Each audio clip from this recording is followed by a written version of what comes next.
Something that's long concerned me and something I've made a video about quite some years back in the past now is on the status of fathers and the second class status effectively as fathers.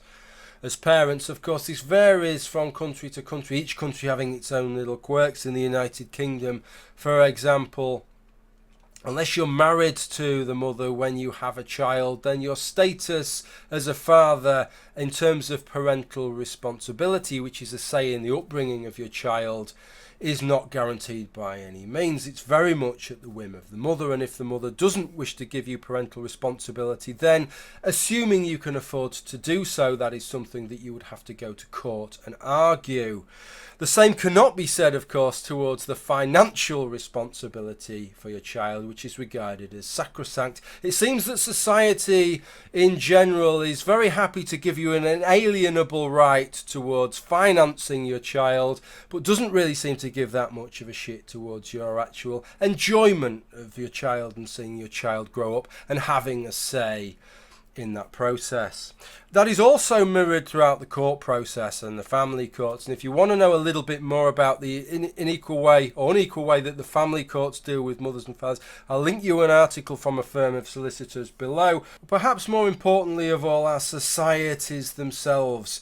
Individuals within those societies seem to regard motherhood as superior to fatherhood, and that includes men just as much as women. We're all guilty of making these same presumptions, and I would suggest to you that there are presumptions. I'm not denying biology here, and I'm not denying nature, and it probably is true. In fact, I'm pretty sure it's true for the usual evolutionary reasons that probably on average the average mother is going to trump the average father in terms of her emotional commitment and wherewithal with regard to her children.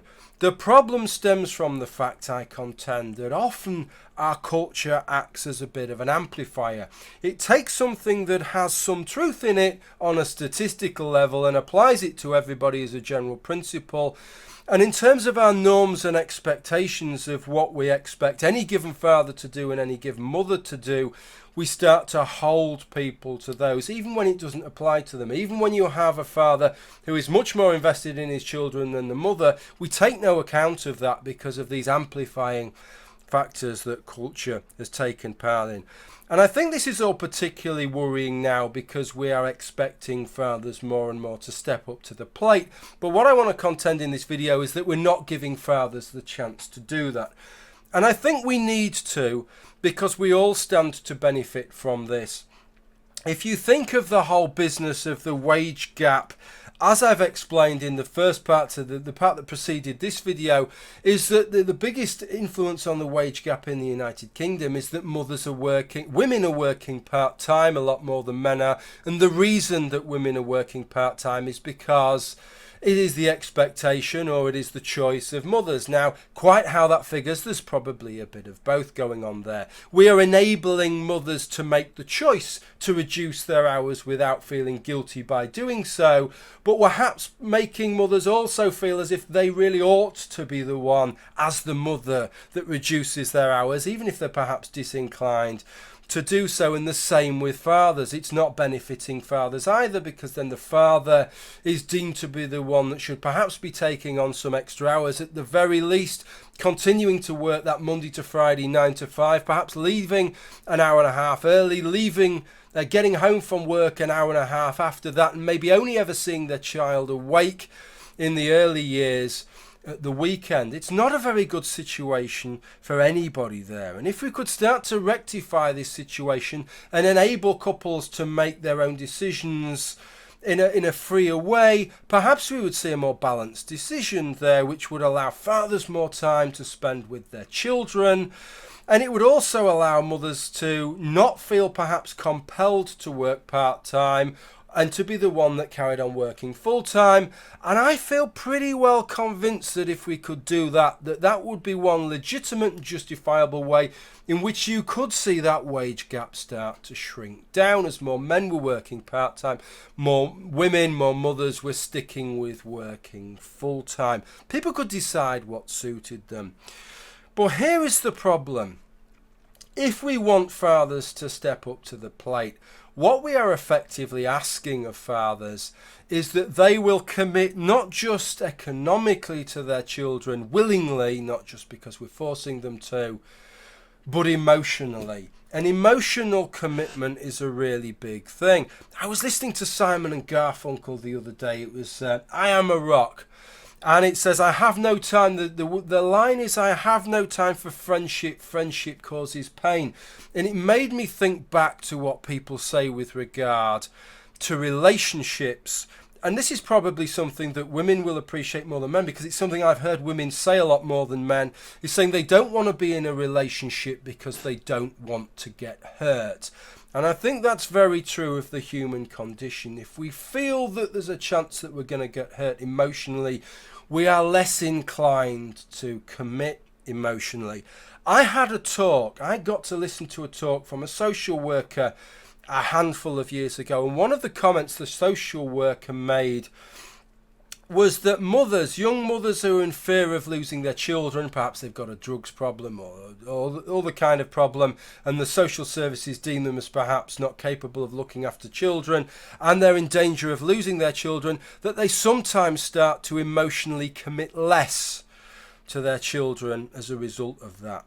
And here is my concern here. What is the exceptional position for a mother to be in is the norm for a father. That is the position that all fathers are in.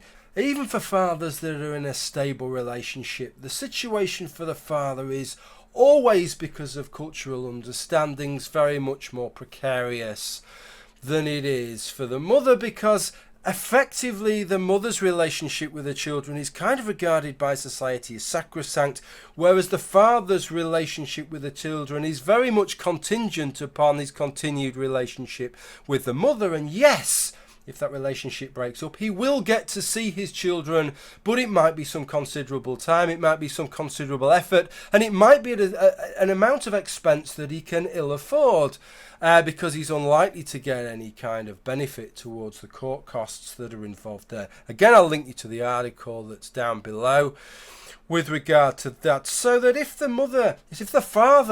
husband has an affair, she may well kick him out the house or leave with the children, and it might be weeks before he gets to see his children. If she has an affair, however, it's unlikely that she's going to leave without the children, or he'll leave with the children. That's certainly a situation I've never known happen in the 43 years I've been on this planet. So he has a decision to make. His relationship to his children are contingent on his relationship to his wife. So if he decides to end the marriage, he knows full well that that may well mean that he doesn't see very much of his children, at least for a period of time.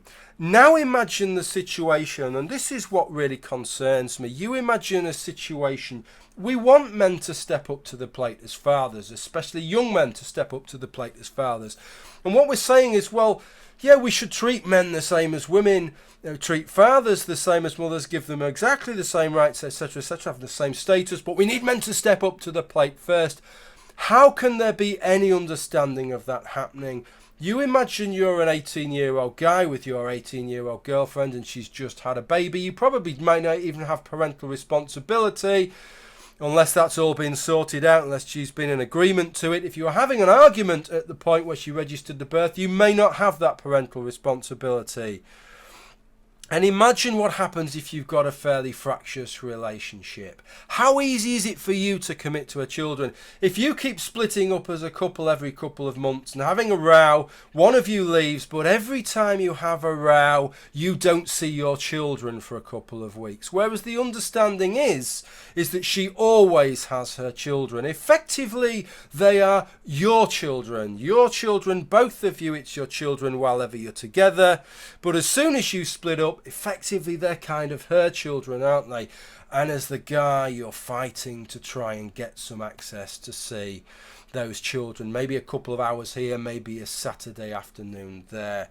I don't think anybody would expect mothers to commit so much to their children if their relationship with their children was as precarious as it is for a father. So I propose we're getting this kind of arse about face here, and it's kind of really unreasonable. It's an unwarranted expectation that we have that fathers are going to commit, not just financially, but emotionally commit and invest as much in their children as mothers do, when we're not prepared to invest anything like as much in fathers and give fathers anything like the same kind of guarantees that we give mothers towards the ability to enjoy their children, to spend time with their children, to make sure that their relationship with their children is sacrosanct and not contingent upon their relationship with the other parent.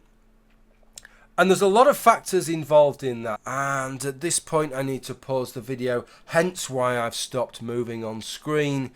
Because tragically what I say in this next part of the video is wrong. What I wanted to say was that things seem to be moving forwards in the United Kingdom, that the British government had brought in some legislation which would mean that the presumption would be shared parenting arrangements. Note, that would just be a presumption. If there was some overriding concern with regard to one of the parents, guess which one, then that presumption would be laid to one side and that you would have an asymmetric relationship in terms of the custody of the child, but that the presumption would be shared parenting. It turns out that that never got through Parliament, it never got through the various readings in the House of Commons and the House of Lords, and it became significantly watered down because there were fears that that presumption of shared parenting may mean that shared parenting arrangements were made in situations where one of the parents, guess which one, might not be entirely up to the task, and so we're going to end up with more or less the same arrangement that we had before.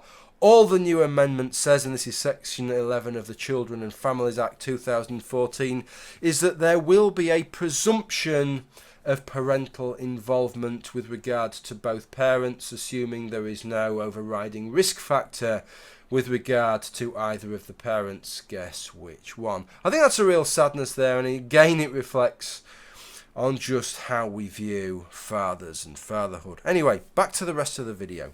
But I think there are lots and lots of other cultural factors, as evidenced by me going into the House of Fraser, the local House of Fraser. That's a national chain. The local House of Fraser store last week with my wife and my little baby boy. We both went upstairs to the toilet there and to change the little boy's nappy, and the baby changing area is inside the women's toilet. What does that tell me about my status as the father compared to my wife's status as the mother? Okay, well that's what I wanted to say on that. I hope you got something out of this video. Thanks for watching. Bye for now.